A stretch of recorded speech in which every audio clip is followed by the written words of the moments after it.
queridos amigos, ouvintes. Estamos de volta com Prosas Sociológicas e hoje com o terceiro programa com o Frei Leonardo. E uma alegria, olha o que eu ganhei de presente, amigos ouvintes. Um livro sobre a história do Frei Léo. Agora, a tristeza que eu vou falar é que ele me disse que já está esgotado.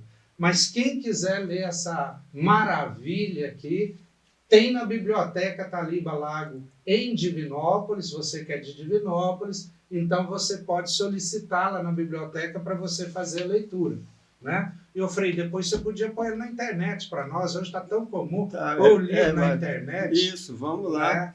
Né? Para todo mundo ler, que é maravilhoso. Tem a história dele aqui, a parte dele como professor, como sociólogo. Eu fiz a leitura do livro e não consegui parar. Fui do começo até o fim sem parar. Muito bom. Então vamos fazer um pequeno resumo dos dois programas anteriores para você que está chegando agora, porque é uma continuidade. Então, no primeiro programa, que está também na plataforma, é só você ir lá e assistir, né? O programa que saiu 2 semanas para trás, então é só procurar. O Frei Léo começa a falar, então, da questão do homem, né? A questão, por exemplo, das questões materiais, das questões psicológicas, das questões sociais, né? Que eu me lembro até que você falou assim, a gente tem que aparecer, eu falei assim, o político gosta mais. Eu lembro muito bem disso. Então, nós fomos até chegar nas questões espirituais, né? E depois nós continuamos, né? No segundo programa, já falar dos nomoi, já falar das situações marginais e a construção das religiões a partir, né, de tentativas de construção de respostas para essas situações marginais. E hoje nós vamos continuar essa discussão e vamos entrar nas teodiceias, né, que é uma tentativa de legitimação e para essas situações marginais. Não é isso, Frei? É isso o objetivo do programa de hoje? Isso, especialmente nessas situações marginais, questão do sofrimento, da dor, né? Do mal. Do mal, e principalmente o que mais assusta em geral as pessoas, da né? Morte. A morte. A morte. A morte. E nós não queremos nem saber. Se não tivesse solução, a gente inventa uma para poder viver. Né? Senão fica difícil. É verdade. O Camus, né, que nós vamos falar um pouquinho hoje, ele escreve um livro que é aquele trabalho do Sísifo, que ele ficava erguendo uma pedra na montanha, que ele estava chegando, descia de novo, né? E ele faz uma paródia, uma parábola que a nossa vida é assim, né? A nossa vida é assim, quer dizer, a gente precisa de um sentido. E talvez a religião busca esse sentido, não é? Então, vamos falar um pouco das teodiceias, Frei. Isso. Então, só para recordar, né, teodiceias são explicações, tem um aspecto cognoscitivo e também as justificações da nossa vida, principalmente dessas situações mais difíceis da gente explicar e da gente justificar. E nós vimos algumas teodiceias, né? Vocês podem recordar aí no programa anterior, e estávamos falando da teodiceia bíblica, né? Passando pelas teodiceias das filosofias orientais, né? Passando por teodiceias intermediárias, chegando ao ponto de falar, e a Bíblia, será o que ela fala a respeito, né, dessas situações difíceis? E nós colocamos duas personalidades, duas personagens aí para ilustrar essa teodiceia bíblica. Uma, Jó, eu estava falando, né, que ele dizia que mesmo que o Senhor me matasse, a si mesmo eu o louvaria. E depois, no Segundo Testamento, nós vimos a figura de Jesus Cristo. Vamos escutar o que Camus fala sobre Jesus Cristo, o que ele coloca como desafio para, principalmente, eu acho, os cristãos, né? Aqueles que seguem Jesus. O que fala o Camus? Fala o seguinte, que a morte de Jesus era a justificação do mal no mundo. Por isso, sua aproximação com Marcião. Depois você explica quem que é Marcião, que eu não sei. Diz ele, é um teólogo, assim, vamos falar, que contestava muito da teologia no tempo dele, né, logo mais no início do cristianismo. Sabe? Tá, Marcião. Diz ele, só o sacrifício de um Deus inocente poderia justificar a longa e universal tortura da inocência. Só o sofrimento de Deus, com letra maiúscula, e o sofrimento mais desgraçado podia aliviar a agonia dos homens. Se tudo mais, exceção do céu e da terra, está entregue à dor, uma estranha felicidade então é possível. Explica para nós, Pedro.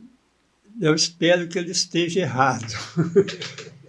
Porque para muita gente, Jesus Cristo não justificou o sofrimento.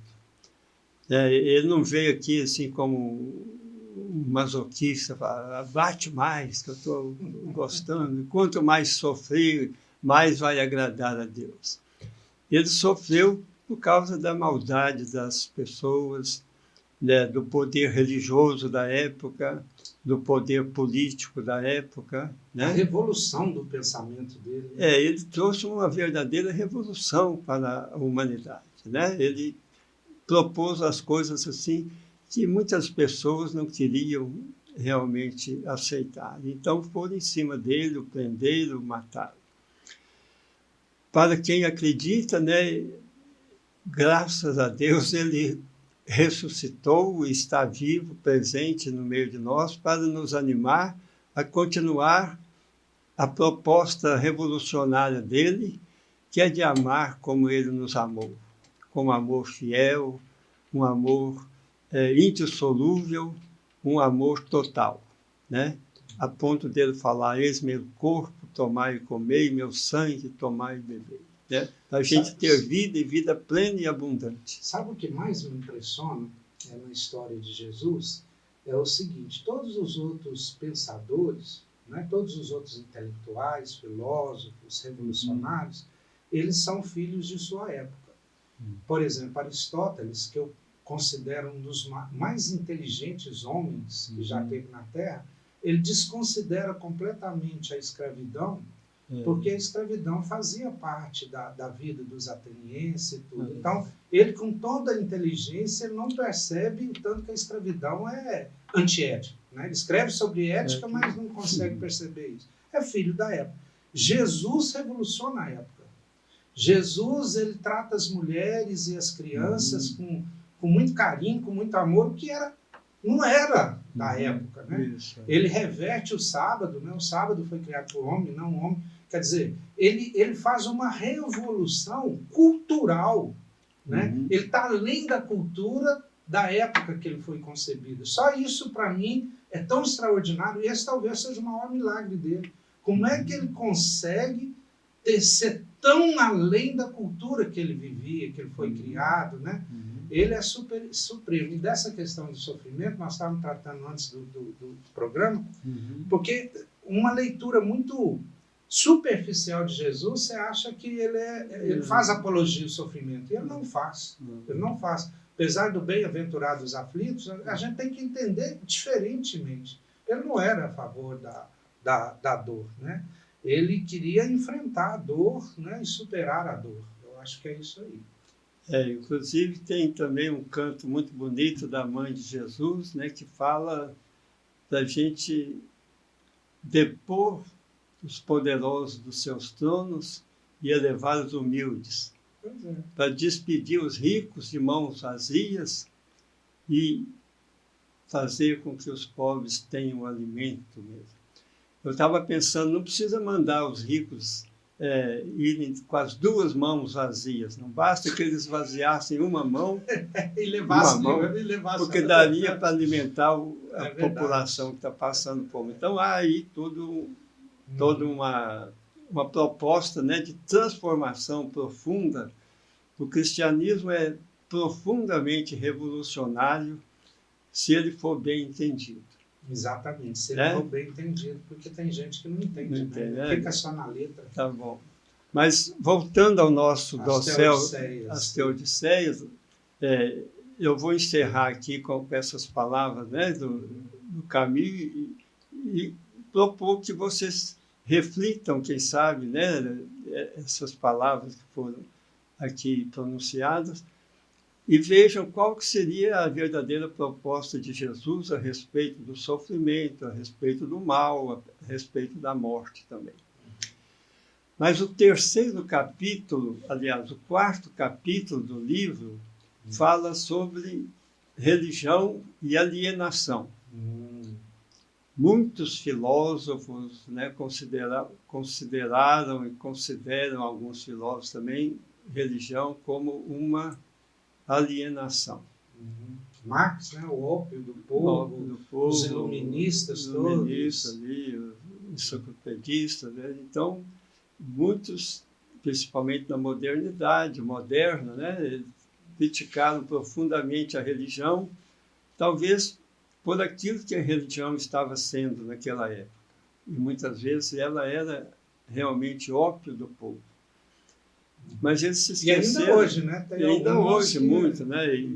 Mas se esqueceram de mostrar que também a religião, você falou de Jesus aí, é profundamente desalienante, né? Como a religião aliena, ela também pode desalienar.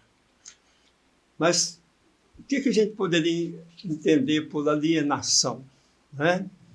Alienar um bem significa passar um bem que é nosso para uma outra pessoa, né? Ou perder a posse dela. Então a gente pode ser também despossuído daquilo que a gente tem. O alienado foi despossuído da razão. Da razão, é isso mesmo. Mas aqui, no nosso caso, alienação religiosa, o autor vai propor, vocês vejam se estão de acordo, seria o processo de passar aquilo que é nosso para Deus. Digamos, fenômenos naturais que a gente vai chamar de sobrenatural. Coisas que são, digamos assim, naturais, que a gente vai chamar de cultural ou vice-versa, né? Principalmente alienado é aquele que não sabe explicar, eu diria assim, cientificamente, a causa de determinados fenômenos e começa então a falar que isso é de Deus. De Deus. Foi Deus que fez isso. Foi Deus que causou o meu sofrimento. Como é que Deus, né, permite isso?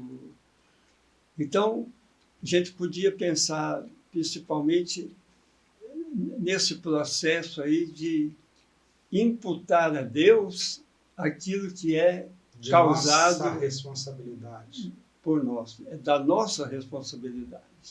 Né? Seria quase que se eximir, né, da sua responsabilidade das coisas. Foi Deus que fez o pobre, né? Foi Deus que fez o rico.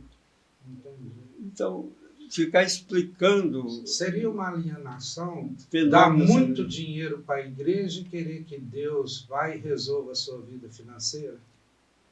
Eu acho isso uma sacanagem com Deus, né? Ficar querendo comprar Deus, por assim dizer. E tem que tomar certo cuidado, por exemplo, promessas. Eu prometo isso para ganhar aquilo. Negociando com Deus. Negociando, coisa assim.